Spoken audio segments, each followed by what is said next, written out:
wasaaradda caafimaadka oo la kaashanaysa xarunta keedka dhiiga ayaa qaban qaabisay howlo dhiig bixin ah loogu talagalay dadka bukaanka ay ku sugan dhakhtarka weyn ee Belitiye xaruntaasi iyadoo ay la xiriirdo waxaa ka howlgalay shaqaalaha dhakhtarka weyn oo ugu deeqay dhiig xarunta keedka dhiiga xaruntaasi ayaa waxay u adeegtaa baahida bukaanka dadka bukaanka ay ku sugan xarumaha caafimadeed ee dalka oo dhan howlahani dhiiga bixinta waxay tahay mid lagu talagalay mid talaabo mutadawacnimo ah sidoo kalena waxa lagu talagalay dadka bukaanka ee dhakhtarada jiifa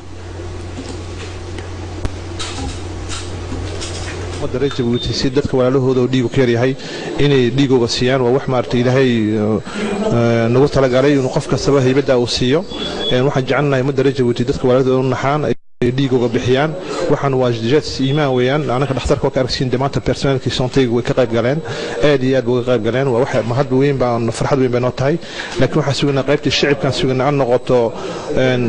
aumento qof uu ka profitay inta dhiig laga qaadayo cudur dhiigiisa noocyaba loo sheegi karayaa donc waa fursad weyn dadka la joogto uga faa'iidi karaan sidoo walaalahooda u caawiyaan ana mahadsan. Et santé pour finir, le ministère de la Santé, à travers son centre de transfusion sanguine, se charge de collecte de sang et de son stockage, de sa redistribution à toutes les autres structures sanitaires de la République du Djibouti. Cette activité a été menée conjointement par la direction médicale administrative de l'hôpital Pelletier ainsi que l'ensemble des paramédicaux qui exercent dans cet hôpital. Le don de sang est un geste noble et volontaire de chaque individu. Il permet aux malades d'en bénéficier dans les cas urgents. Il est de ce fait indispensable que l'on constitue des stocks de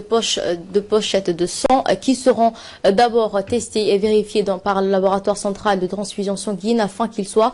conformes aux normes sanitaires en pratique dans tous les hôpitaux. Ces pochettes de sang sont ensuite mises à la disposition des centres hospitaliers pour qu'ils soient utilisés en cas d'urgence, notamment lors des opérations chirurgicales et en cas de grave accident de la route. Lorsqu'une personne perd une importante quantité de sang et qu'il faut remplacer par les minutes qui suivent au risque de voir la personne accidentée décédée. Il est également impératif de connaître rapidement le groupe sanguin de chaque personne, de la personne qui nécessite une transfusion sanguine. Cela s'effectue gratuitement. Les priorités du ministère de la Santé est de répondre et plus rapidement aux besoins relevant de la transfusion sanguine en menant des campagnes de collecte de sang.